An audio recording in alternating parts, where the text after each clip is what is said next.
When this started, I confess I did not understand. I guess maybe that's how it all turned out to be.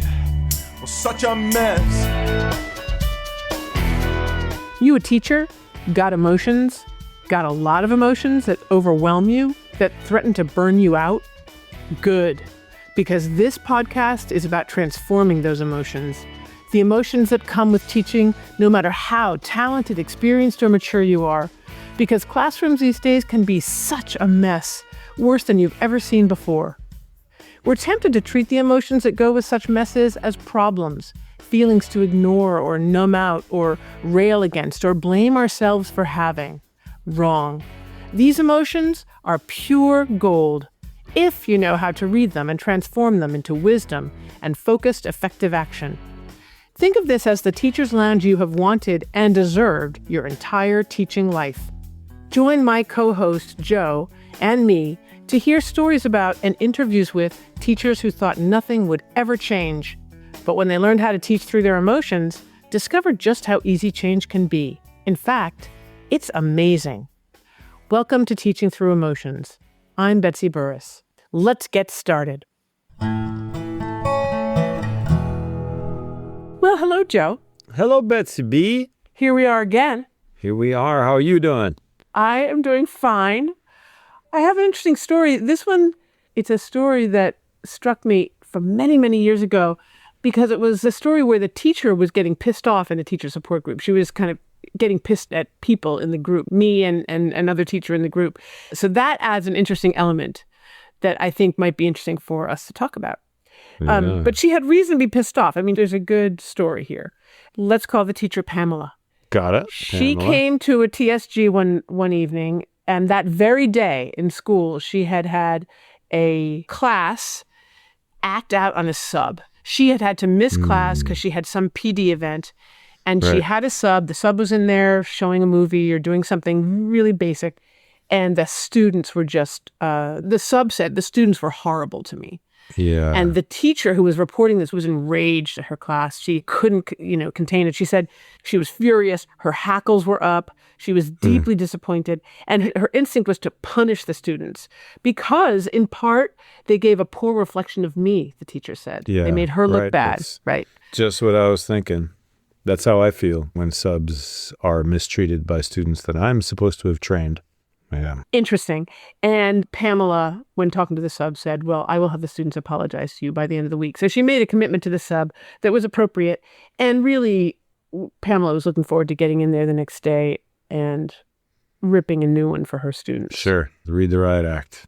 Right? So what I want to know from you is if you were in this TSG, what questions would you ask this teacher, Pamela? I would want to know, because I've had groups that I would believe would try something like that on a sub, and others that wouldn't. And sometimes they're like, siblings. There's one in one group that's a twin of another one in the other group, but the one group can just be so difficult in that way. And the other is a pack of, they love to learn, just a bunch of angels.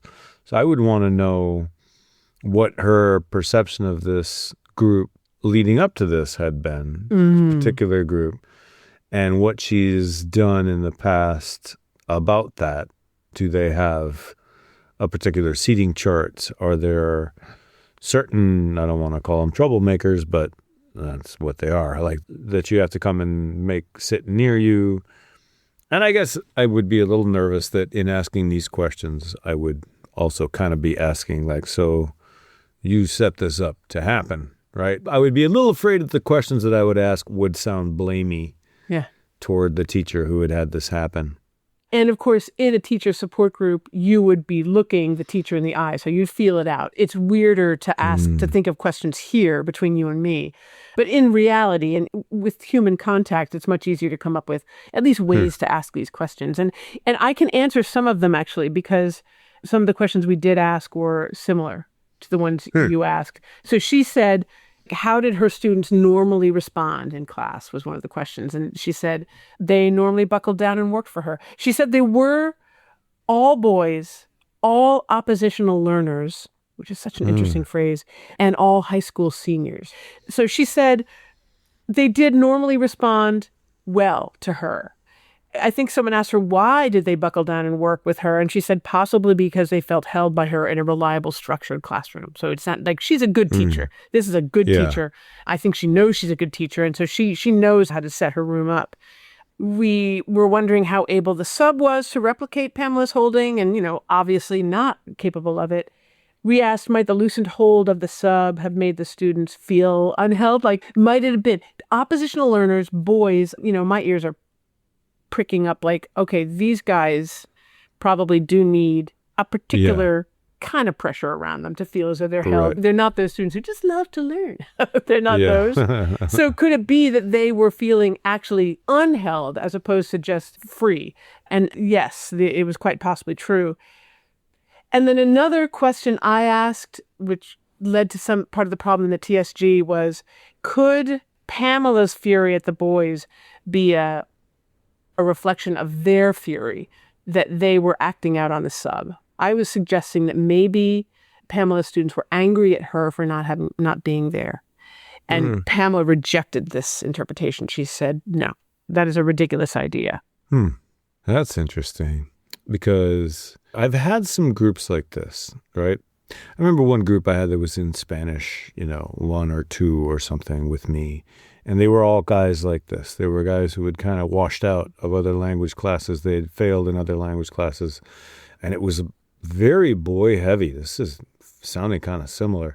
And a lot of guys who did not go on to higher study. They didn't go to college. A lot of these guys, sweet, nice guys that went into the military, went into, working for their dad in the plumbing business. Nothing wrong with any of that. But obviously not all that into the academics. And I definitely changed my approach with those guys, where it's all got to come through me. Eye contact all the time. I'm not going to break them into small groups and say, okay, guys, now go. And they need to be held. They need to be entertained to a certain extent, but they've got to have that eye contact too, to be held in the moment. Yeah. And with a class like that, if you reach that kind of understanding with them, and then you personally are not there, well, forget it. That entire structure that you created was so you-dependent. Yeah. Yes, exactly. It take you out of it. That's interesting. I wonder whether Pamela's rejection of that theory is based on, it almost feels like she wouldn't believe that she could possibly hold that kind of sway in these boys' hearts. But, as a teacher, you often do. Yes, I love that. I think that might have been part of it. I can imagine that might have been part of it, that these kinds of interpretations that characterize this podcast, like when we're doing all this psychodynamic analysis of what might be happening with human beings in classrooms, I think these ideas can feel outlandish to teachers because really, we're only here to learn. We're just here to learn. Right. And they weren't learning and they were being bad. But in fact, whether we like it or not as teachers or as students or as administrators, human beings bring their shit with them wherever they go. And if you're in a stressful situation, all that shit's going to come pouring out. So the good possibility that these boys, this class, felt as though their stress was reduced by a familiar, demanding, warmly demanding teacher who held them well makes sense to me. And the fact that that warmth, that holding was not there, was gone, makes complete sense that they would, at the very least, take advantage of the opportunity to just test the sub, who is, of course, not at all prepared or equipped because she has no relationships with these kids. Right, yeah. So there was that. I also thought, this is many years ago, but as I think about this story now, I think it's quite possible that Pamela was feeling really terrible about the interpretation that, as you were implying when you first started thinking about questions, the interpretation that might have implicated her, that somehow it was her fault that the kids acted out because she wasn't there or she wasn't holding them or she hadn't prepared them properly. And so I suspect that she was feeling actually attacked by me with that interpretation. Because anytime someone gets defensive, like, no way, no, that's ridiculous, what a crazy idea, it's often because they feel attacked, right? You're not going to be defensive if you don't feel attacked. Right. And while I wasn't at all trying to attack or imply anything negative about her, knowing that she was a good teacher, she might have felt it that way. Yeah. I have had that reaction myself a lot of the time to a lot of things. We're trying to plan a visit right now with a bunch of kids from Argentina. And I'd thrown out a bunch of ideas, and a colleague of mine immediately saw a bunch of stuff that I had not seen. She was 100% right. I had missed this. I had not thought of this at all. She was 100% right. But I had put so much into my little list of potential things that we had to worry about that I just took it. Happily, I caught myself. It's like, man, this is making me mad. Just her reflecting back to me felt like, oh, so you're judging me? Oh, so you think you're better than me? Yeah. You know? And it's like, dude, she has another set of eyes. She's seen a thing that you didn't see. It's okay. You know, it's just true. It's just true. You didn't see it. And she did. Boy, sometimes you are ready to be attacked. Right? Exactly. You're looking for it. And so you'll find it. But I also, I just want to suggest that you're in a high stress situation as you're planning for the arrival of dozens of people from another country. You want them to have a wonderful time. I think often when stress levels are high, it is much easier for us to act out, to kind of look for what we're expecting bad in the world, find it, bring it in, and react to it as if it's true. So easy to do. It's a great example, Joe. So I think that she was doing it. And here's another thing I wanted to say that is kind of weird, and it's a true peril for teacher support groups, and that is that Pamela probably, I think I could make the argument that she was acting out in the teacher support group the way her students were acting out in her class, which we in my field call parallel process, which is a fascinating concept. And it's actually a really relieving one too, because for me as a facilitator, or for any of the other teachers in the room at the time who might have felt uncomfortable, as I did when I was feeling resistance from Pamela, I was feeling kind of her, ire that she was, I think, feeling hurt and judged, which was not my intention. My impact was not what I intended. And it was hard in the face of someone who was really resistant and already angry to talk her down or reinterpret, in these situations, it can be hard to kind of adjust and get back into equilibrium. Parallel process is a really great way of thinking. Well, we're passing on what we experienced ourselves. The wrath of the sub was being projected into us, was brought to us. The wrath of the students that they acted out on the sub, which then Pamela was really sensitive to and kind of internalized and fused with, brought it to us. So if I'd thought of it, and I don't believe I did, it was a long time ago, I could have said, is it possible that you are feeling the way your students felt right now? Something like that. Or you're acting the way your students acted. And what good is this doing for you? How might it have been doing some good for them? Is there anything we can learn about what was going on with your students from how you're feeling right now? That's why parallel process is very interesting. Yeah. So I didn't bring that to her, but I am thinking about it now. And I just want to say, too, that it makes sense to me, even if the students acting out made Pamela feel bad about herself. In fact, if the students were stressed the way you were stressed when your colleague, offered correction, if they were really stressed about Pamela's absence and needed to act out feelings that they couldn't contain, the stress that they didn't know how to manage themselves, and that they didn't have the holder, the container that Pamela normally provided, a sub is a really easy person to act out on because they're so easy to objectify. They have no relationship with me, right? Who are you? It doesn't matter. You become the object for me, and I'm going to watch you squirm. And that is just how some students can be if they aren't able to manage and contain their own emotions and somehow need an excuse. I mean, it would be interesting to know how that group of students came together, what common denominators there are in their stories, like this low-level Spanish high school group in the school where I was teaching. If you are a sophomore or a junior and you're in Spanish 1, something has gone wrong. There's no other way to get here because we start them off in like 6th grade in that school. Okay, so for you, X went wrong, and for you, Y went wrong. And for you, Z went wrong. But you're all here together because something went wrong. So that's one thing they have in common. This is a bunch of guys, and it was almost all guys. And it sounds like Pamela's class was also all guys, very ready to walk into an academic environment and fail. This is the place where everybody thinks I can't do it. And maybe where I preserve that air of, I don't want to do it. Because oh man, I empathize with this sub walking into that room. Yeah. Suddenly I'm picturing them all 6'5" and with leather jackets. Oh no. Yeah, it's so true. It's terrifying. Yeah. Oh, she's so brave. And Pamela was, again, appropriately concerned for the sub. So sure. You get it. And I think I can't answer the question about why these particular students were in this particular class. It was not a language class. So, but I can tell you, I asked, I can't remember, what these boys' home lives were like. Were they held at home or unheld at home? Were they coming from homes where they might have had a similar experience to what Pamela provided or to what the sub provided? Really? And Pamela said, most likely they did not come from a home where they were well held. She said they probably lived in homes with very few limits. Yeah. Very few limits, meaning they were probably entitled and probably had contempt for authority figures. Yeah. See, it's interesting to think about oppositional learners as people who come from families where they're not well fed or their homes have holes in the walls. No, it doesn't sound like that's what these kids were coming from. They were coming from probably relatively well-off homes where the authority figures, namely their parents, were not actually taking good care of them or maybe caving to them all the time, where the kids felt that they were in charge. So they were entitled to get whatever they wanted, and they did not have a lot of respect for authority figures, is what Pamela shared with us. Yeah, I've had kids like that too. Yep. It's remarkable how much the two groups can have in common. Isn't it so?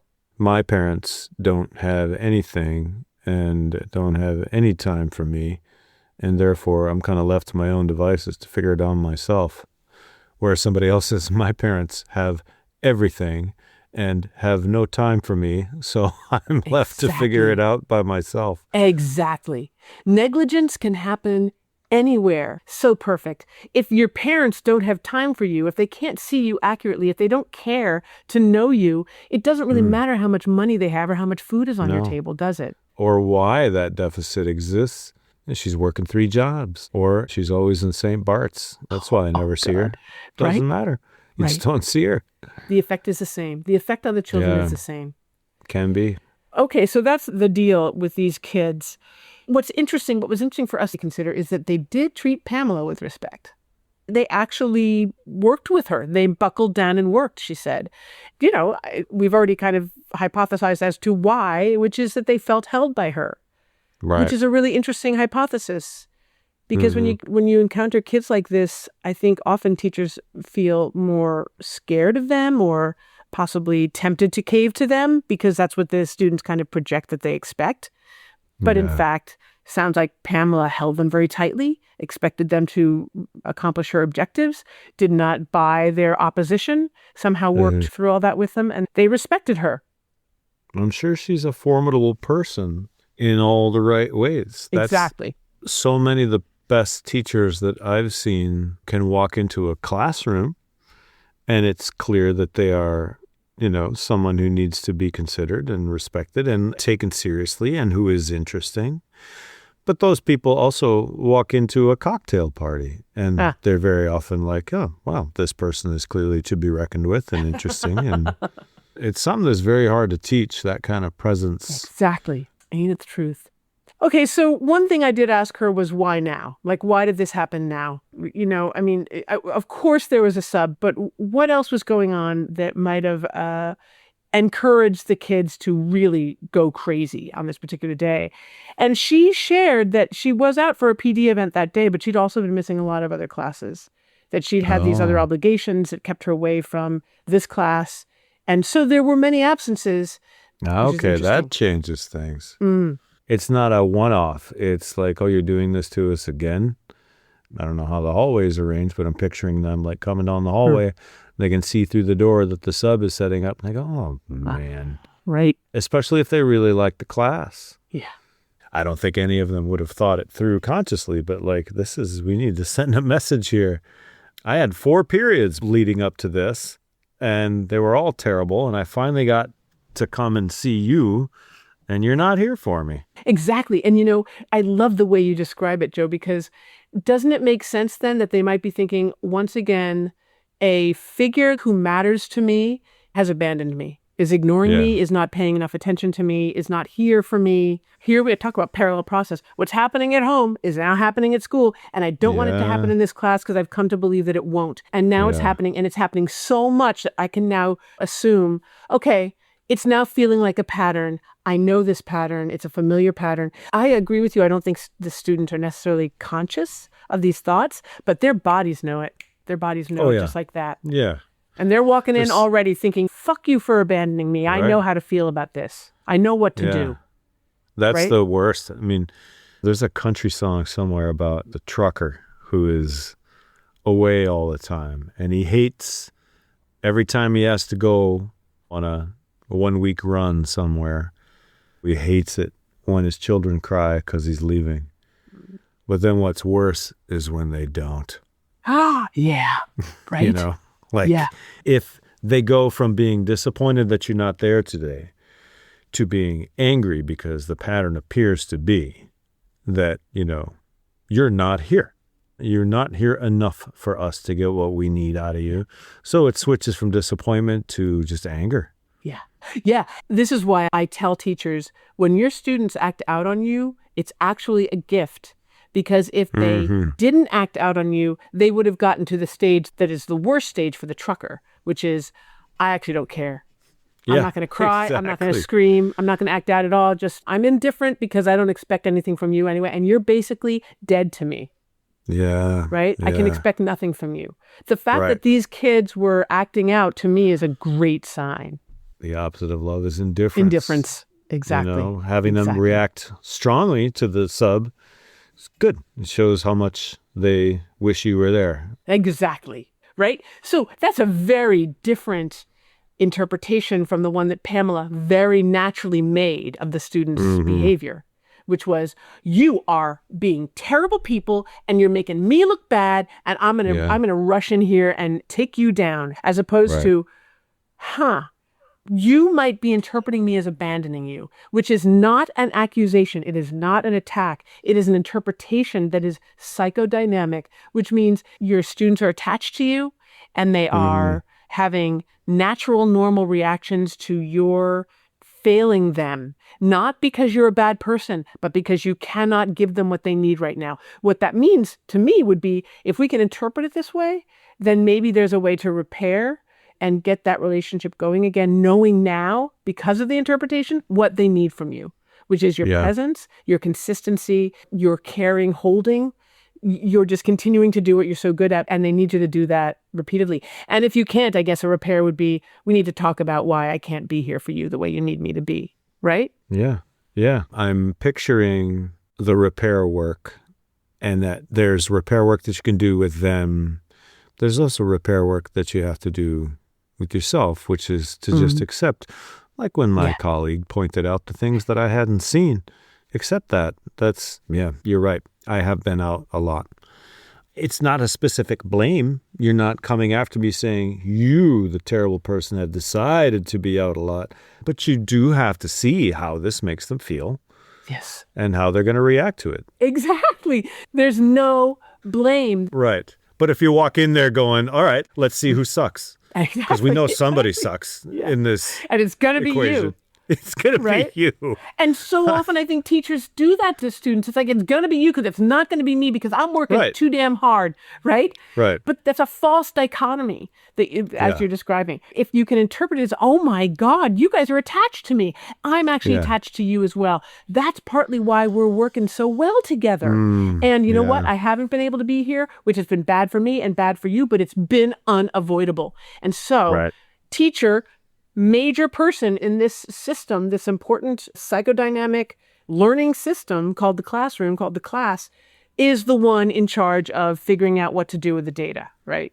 And you can still come to a place where the apology to the sub does get written, but it doesn't have to be, you rolling on your back and showing your underbelly and saying, dear substitute teacher, we suck so bad, you Right. know, Right. but rather like, I feel terrible for the way we made you feel in class. Yeah. I wish we hadn't done that.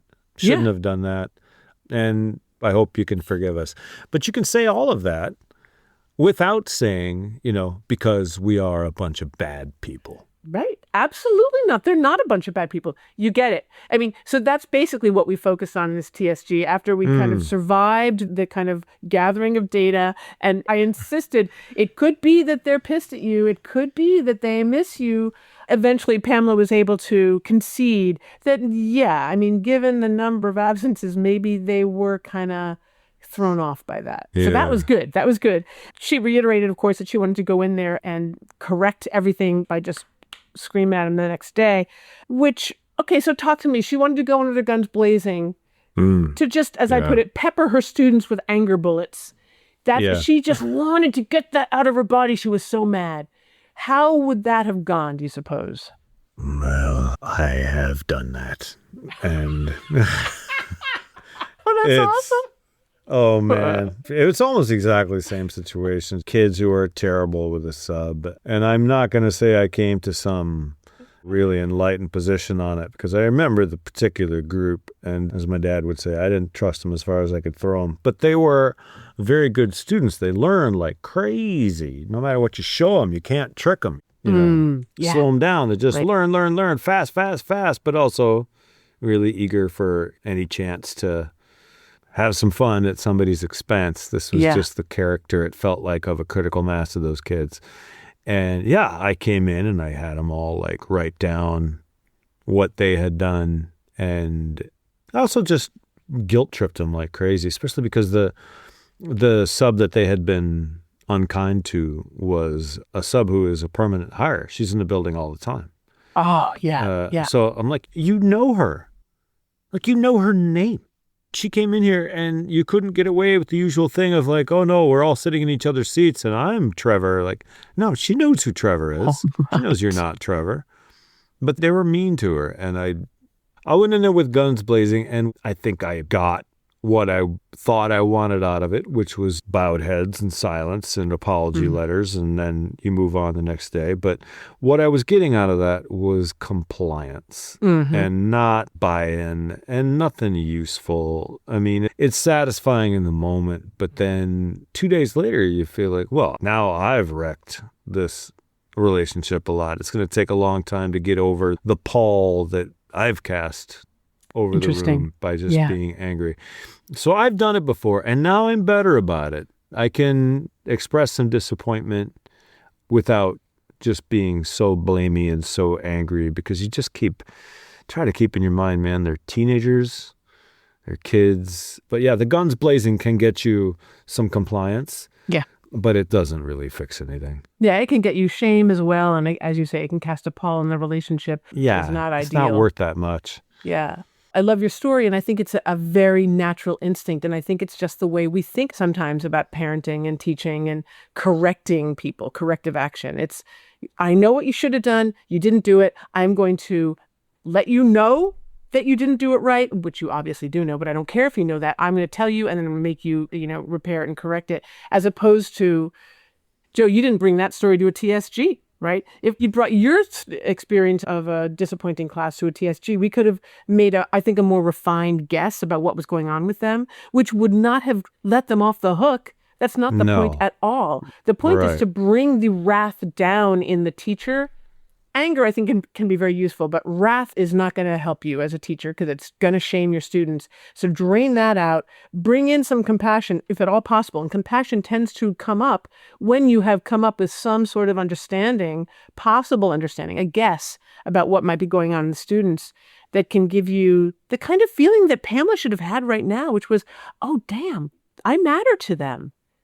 Yeah. I matter to them. That warms the cockle of my heart. And I feel bad about the fact that I haven't been available to them. And that's something I have to deal with. Like, that's my work. And I can't take that out on them the way they're taking their disappointment and me out on the sub. So Pamela has work to do, and the students have work to do, but they don't have to do it under these circumstances of wrath and blame and punishment. Yeah. Right? And it sounds like Pamela needed some help getting the perspective on the fact that she's like, oh my God, like the beginning of the story is, I had to be out and have a sub, and they were awful to the sub. So what do we do about this? Well, the whole story is you were out and they had a sub and they were fine. And then you were out again and they had a sub and they were fine. And then you were out again and you had a sub and they were fine. And then you're out again and they weren't nice to the sub. That's the whole story. Yeah. And right. Exactly. when you Love it. when it turns out to be that is the whole story, then Pamela can go, oh shit. But it's hard. You don't always have that. You don't have that perspective. No. No. You're caught up in your emotions. Teaching is an emotional experience. And if you don't have the support in dealing with those emotions, then you can go and cast a pall over your class and possibly destroy some relationships. It's a profession also where when the ire gets up and when the emotions start crackling in the room, you can't scurry back to your cubicle. You can't walk around and pretend you're getting something out of the truck because you're so mad at the guy you work with.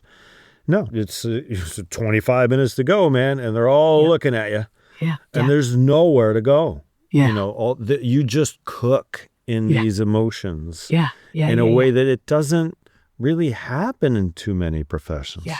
Yeah, you just don't have the autonomy, right? It's a beautiful point. So, pushing forward. But she got through. She's now looking forward to the next day. And in the teacher support group, I suggested that she begin with the students. Go in and wonder with the students what happened. And one way I talk about it is to mirror to them. Describe what the sub experienced. Compare what the sub experienced to what Pamela usually experiences with the students. Like two very different experiences. And acknowledge that the students might have had some negative emotions about the pattern of the past. Like she could very well just share with the students, you know what, I wondered if this wasn't the straw that broke the camel's back. If she didn't want to acknowledge that, she could ask them why this happened today. But to describe and wonder with them and ask them, what was it like to be you? Again, this question, what was it like to be you in this moment? Why did you behave those ways? Tell me what was happening inside you. Always a good idea to start with the students, because if you've got one side of the story, you've only got one side of the story. Yep. And that's just not enough sides. Yeah. And it would be important to frame it in a way that leaves them feeling comfortable enough with telling you what the story really was, to where like, well, if we tell her the way it really went down, if we tell her what we were actually feeling, is that just going to make her madder at us? Is she gonna make us cop to something? If you're going into this again with a like, all right, who sucked in this interaction? Yeah, exactly. You or her? Exactly. Well, they're going to say, she did. Right. Don't frame it that way. It's not, we're not looking for who sucked. We're looking for what happened. Exactly. And I encouraged her to hold on to her anger, her disappointment, because that kind of emotion is appropriate. I mean, when students act badly, when they behave badly, it is appropriate for a teacher to be upset with them.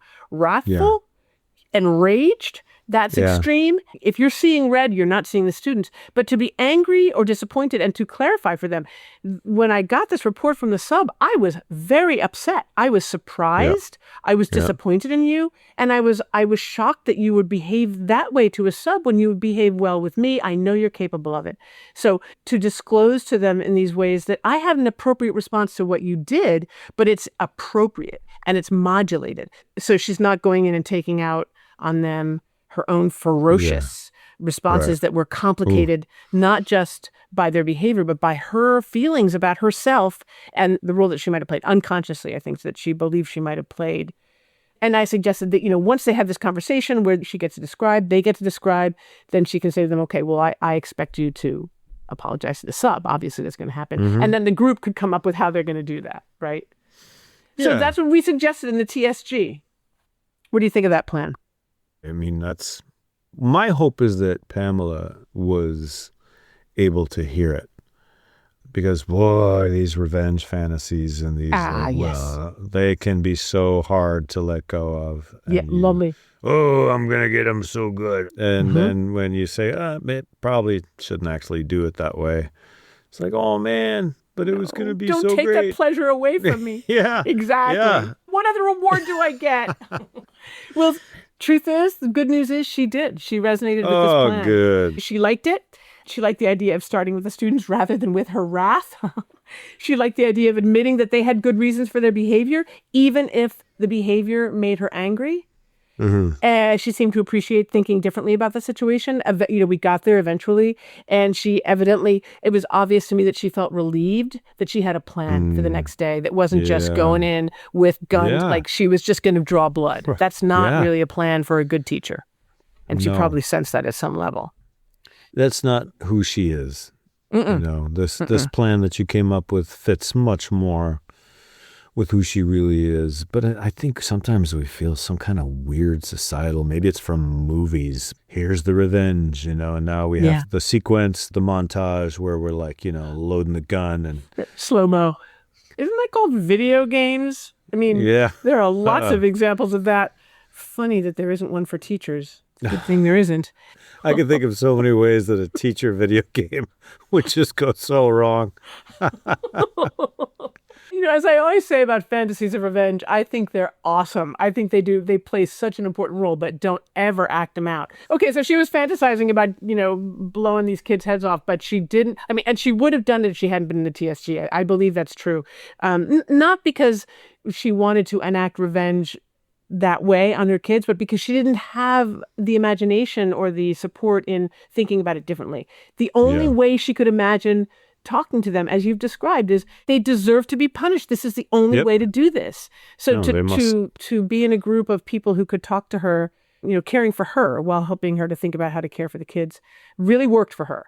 And she told us at the next meeting that she did this. She tried this plan. She said it turned out well. She said the students did get stuck on he said, she said, like who's to blame. But she got a clearer picture of what happened. She said it did sound as though the language she used with the sub had baited the class. And I don't know what that meant, but it could be that out of the sub's anxiety, that the sub did something that challenged the kids or put them down in some way or characterized them in some unbecoming way, uncharitable way, and they just bit. And the mob, they outnumbered her, that they just went after her.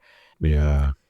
So it just made sense to her by listening to the students talk, by giving them a chance to talk, and I think managing the discussion the way she probably managed all the other class discussions they had, right? Which was holding it, allowing students to speak and be heard, but not allowing their worldview or analysis to rule, but rather to work together to come up with a much more healthy and accurate diagnosis of what happened. Mm-hmm. Apparently that's what happened at the meeting. She said she gave the students the benefit of the doubt, and that helped them agree to apologize to the sub. Which is a lovely way. That is how she put it. And there is something energetic about that. And I would call it psychodynamic, something dynamic about giving the students the benefit of the doubt. That means she listened to them. She was open to them, but she was, firm with them. Mm-hmm. She gave them space to talk. She contained them and reinterpreted, I'm sure, and fed back and listened actively. But the fact that they felt free, the way you were describing it earlier, they felt free to be themselves and to say what was true, I think also allowed them to feel free to say what was true to the sub, which is, it's like, we will pass this forward. It's another version of parallel process. If you allow me to feel free and if you are generous with me, then I can turn around and be generous with her. Right? Yeah. Yeah. There's some metaphor I saw in some podcast about you leave your, I don't want to say opponent necessarily, but I think it was about arguing, and you leave them like a golden bridge across which they can run, and, leave them this opportunity to, how this could end if you just take this opportunity to grab onto what I'm offering you. Exactly. Let's take this opportunity to own up, and I will take the opportunity to recognize and empathize, and then everybody can get what they need, including the poor sub. Right. And I think to ask questions is to give the students an opportunity to come up with what they did wrong on their own. And it's not like they don't know. They totally know. So for you to go in and ask them what they did wrong, they know what they did wrong. And, they're seniors. They can actually verbalize this.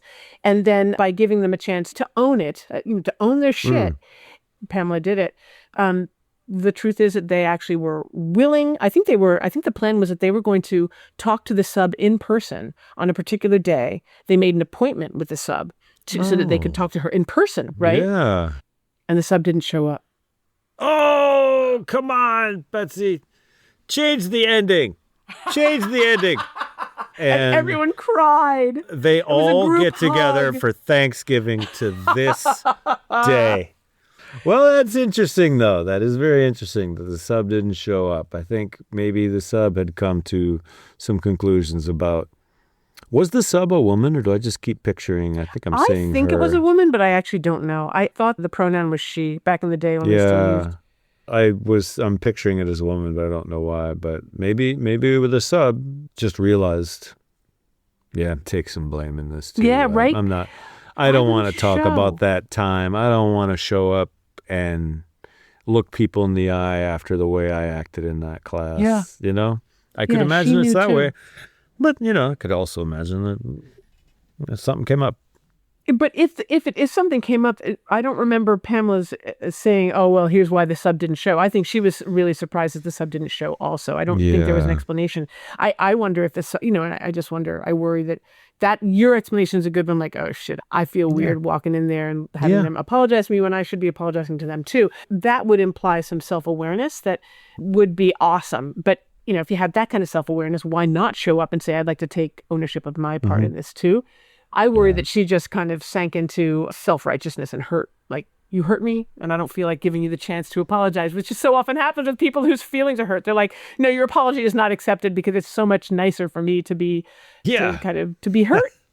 Right. Then I wouldn't have my revenge fantasies anymore to keep me warm at night. Right. To keep me warm at night. So that is the end of the story. That is the end of the story.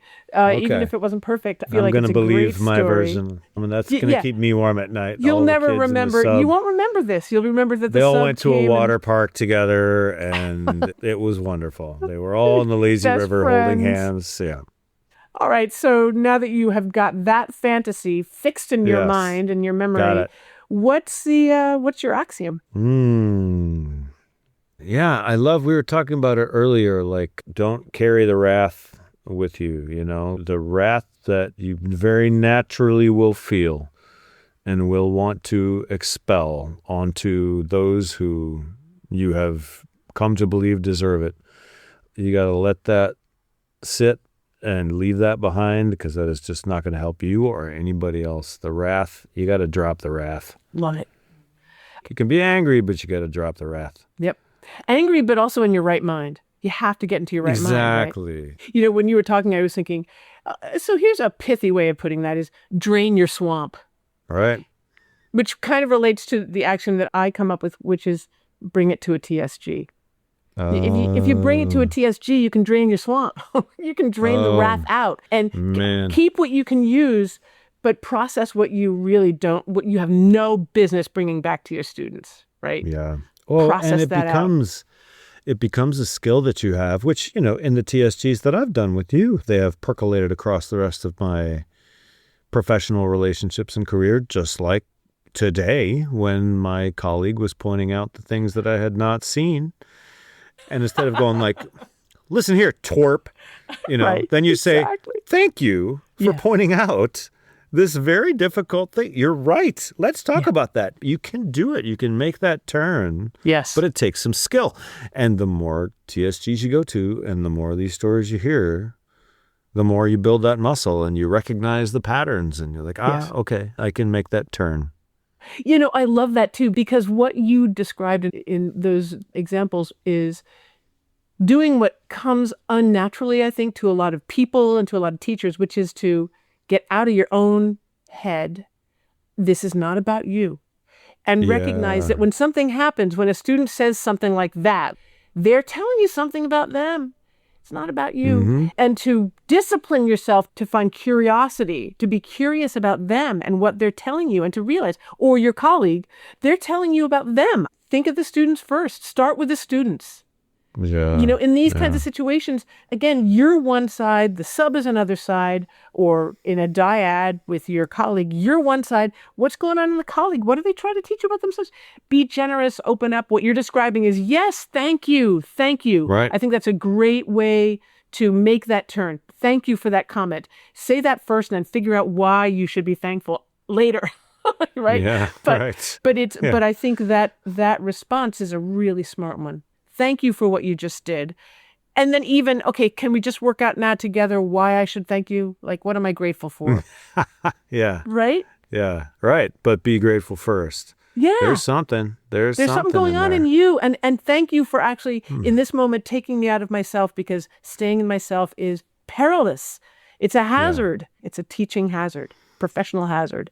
Yeah. And there's that sweet spot somewhere between bringing and exposing your heart to teaching. These kids need that. If they're going to buy into the enthusiasm that you have for whatever it is that you're teaching, you can't be phony about that. And when you're not phony and, they throw a teenage barb at you and it sticks, it hurts. Yes, exactly. It hurts. But then you got to say, well, they would have thrown that barb at whoever was standing up here. It's aimed at the person who occupies this space. And I understand why they're doing that. They're learning. They're using me as a climbing structure to work out there. I get it, And to the extent that you can, you have to not take those personally. Exactly. But if you never brought any of your heart to the equation, then what are you in this for? Yeah. If you bring your heart and your vulnerability to your teaching, once again, I want to say, make sure you have a place to go with that vulnerability so that you don't become rigid and resentful and vengeful because you are hurt by people who are good at hurting teachers, hurting their authority figures, their attachment figures. If you are susceptible to that and don't have any resources for managing those feelings that you have, find a teacher support group. That's what I would say. Oh my God, please. I'm telling you folks out there in podcast land, they are transformative. So let us end on that note. Yeah. Let's transform. That's a good place to end. Let's do it. Joe, thank you so much. Thank you, Betsy. This is so great. So much fun. Yeah, we'll see you next time. Yeah, there will be one. I want to thank the teacher whose story we just told or who consented to be interviewed for their generosity and wisdom and commitment to teaching greatly. You rock. Here are a few more people who rock. Joe Johnson, of course, my super fun and thoughtful co-host. My endlessly patient and talented creative partner and strategist, Julian Andrukaya. My brother, Tom Burris, whose song Lifetime, from his amazing album Jabbering Trout, check it out, ushers us into and out of teaching through emotions. My astute script editor and creative genius, Brad Wells. And my son, Wilder, artist extraordinaire, who is constantly blowing me away with his effortless talent. Thank you, one and all. Run to the Teaching Through Emotions Substack right now to find all my writing, my podcast, newsletter, and more. That's teachingthroughemotions.com. Subscribe. Get my stuff in your inbox automatically. If you are a teacher with a story, I'd love to hear it. You can contact me directly and confidentially on my Substack. Again, go to teachingthroughemotions.com and click on Share a Story. And check out the show notes below for how to access my resources. I mean it. Suffering in silence gets you nowhere. Telling your story is the first step towards understanding and relief. Contact me. Chew through and pop those terrible teaching emotions. You will feel better. It's all true.